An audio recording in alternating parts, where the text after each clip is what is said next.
Hey friend, Brad from simpleguitar.com here, coming at you with a new video. And what we are going to be talking about today is if you're having trouble getting your chords to sound good, or getting your scales to work right, or your hands getting tired, there's all sorts of problems that can be caused by the same thing. And as somebody who's worked with hundreds of guitar students, this is something that I saw over and over and over. And usually the same um, thing would fix a lot of different symptoms that students had that presented in different ways, but it all came from the same core issue. So today we're going to talk about fixing that core issue and making it so that you can avoid all that hassle and not have to worry about that. So, what is it? First of all, think about a door, okay? No matter how big a door is, every door basically works the same. Whether you have a small door like on your house or a huge, gigantic gate on a castle, they all work the same way. They all work with a hinge, okay? And that hinge is generally small compared to the size of the door, right? A hinge is a small thing, but it does a lot. It allows that door to open and make a huge motion. And so the hinge is the most important part of that door. With your guitar playing, it's the same way. There's a very small thing that we're going to focus on today that will have a huge impact across a lot of different areas. And that small thing that we're going to focus on today is your thumb. Okay. So your thumb is kind of the foundation of your fretting hand. And so just like a hinge, your thumb is a small thing that is going to have a huge impact on a lot of different areas with your playing. Okay. So today, if we can get your thumb to do things right, we're going to fix a lot of other problems for you, and it's going to make your playing easier. Okay. So why do we have to talk about technique? Technique's boring, right? Well, actually, proper technique, even though it can be awkward in the very beginning, will actually make your playing easier. Okay. That's something that a lot of beginners, especially if you're teaching yourself, I didn't get it for years when I was teaching myself, is that proper technique will make playing easier for you. And so if we can get the technique for your thumb down, it's going to make it a whole lot easier. Also, we want to be able to avoid any kind of like physical issues like carpal tunnel or tendonitis or anything like that. We don't want to have physical injuries from our playing, and that can happen if you do things improperly for long enough. And so getting your thumb in the right position is actually a big savior for all that stuff. It'll help you with all of that. But one little disclaimer, the way that we're going to be talking about using your thumb now is best for when you're starting out on the guitar. You're going to notice that there are different techniques for your thumb, and there are different positions that your thumb will go in. But for what we're talking about today, this is big for what we're doing today. Okay. Later, we'll talk about other thumb positions and what your thumb can do. Like I mentioned, you'll hold your thumb differently. You'll even reach over the neck and play notes with it and do stuff that we're not going to talk about today. Today, we're just going to focus on getting your thumb in the best starting position to make the beginning part of playing guitar a lot easier for you. Okay. So, where should your thumb be and why? The easiest way to think about where your thumb should be is to do a thumbs up. Okay. If you can do a thumbs up, you can get your thumb in the right place. Okay. Because this is the position that you want your thumb in. You want your thumb to be vertical on the back of your neck. So if you do a thumbs up like this and then go and put it on the back of your neck, that's essentially the position for your thumb to be in. Now, if I turn around, it looks like this. Okay. So thumbs up, and then I'm just putting my thumb on the neck. Okay. Now, that's the simplest way to think about it. Okay. Before we jump onto the neck, though, what I want to point out is your thumb's going to pretty much stay vertical most of the time. Okay. And then also, you're going to place this knuckle, the inside of this knuckle, about halfway down the neck of the guitar. Okay. So when I say halfway down, I mean top, bottom here. Okay. So we're going to go about halfway down. I'm lucky. I've got a stripe, right? So if you have If you have a stripe like I do, then you're lucky. But that knuckle, about halfway down, my thumb is vertical.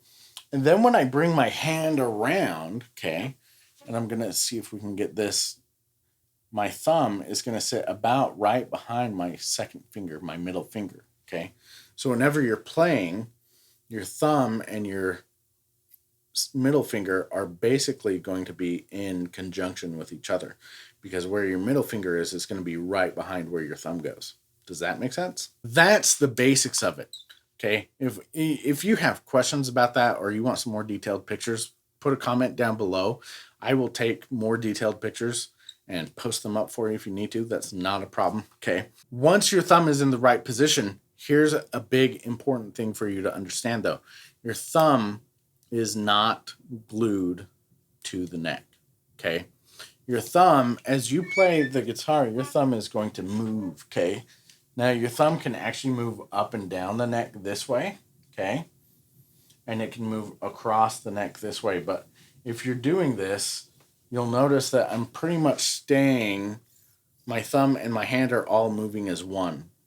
What you don't want to do is plant your thumb and then move your hand like this. This is not good, okay?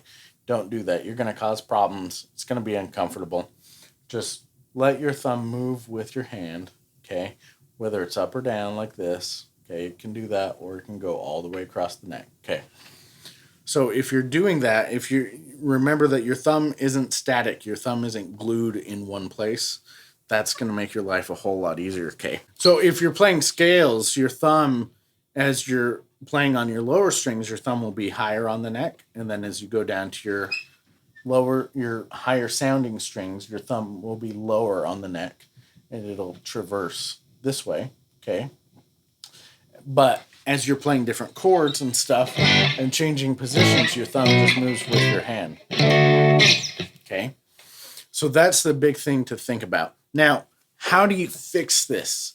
Well, when I would be teaching guitar classes and lessons, what I would do is I would usually just watch the student that was playing and fix their thumb as they play it. Okay, so that's the easiest thing to do is if you have a guitar teacher, have them watch your thumb and tell them to fix your thumb if they aren't already doing that. Okay, that's the easiest thing to do.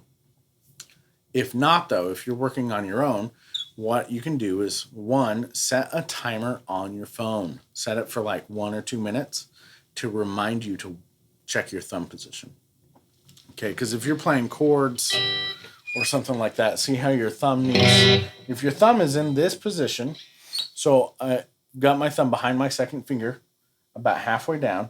If I'm playing a G chord, for example, so much easier than if my thumb is all the way up like this and wrapped around the neck. I mean, I've been playing enough years that I can do that, but for most beginners, that this kind of position with your thumb wrapping around the neck is just going to work against you and make it a lot harder. But if you drop your thumb down, the cool thing is now these fingers have more room to curve and to arch so that you can get up on your fingertips and not touch other strings so that your chord will sound out nice and clear. And it'll just work a whole lot better for you. So make sure that when you're doing chords, when you're doing scales, the primary position for your thumb is to be like that, to be vertical, like you're doing a thumbs up, and then behind your second finger and move it around with your hand as you go. So, like I said, you can have a teacher watch you and correct your thumb as it goes wrong, okay? And it will until you get this drilled in your head, okay? This is just, expect to make mistakes. It's okay, okay? It takes time. You're not going to like fix your thumb one time and be like, perfect, I'm good. You're going to mess up. And that's perfectly expected and okay. It doesn't make you a bad guitar player, and it doesn't mean that you can't learn how to do it. You can, okay? But the easiest thing to do is work with a guitar teacher, have them watch you. Second easiest thing, set a timer during your practice. And so have it go off every minute or 2 minutes and check your thumb position, okay?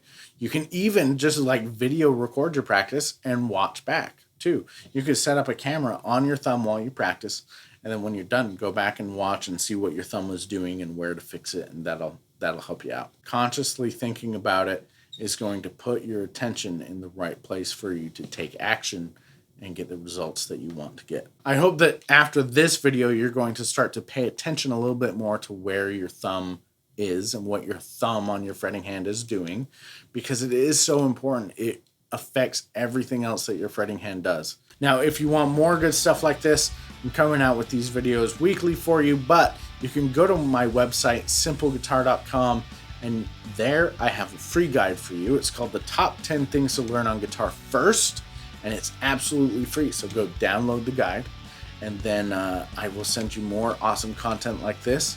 And that's it for today, guys. So I will see you in the next video.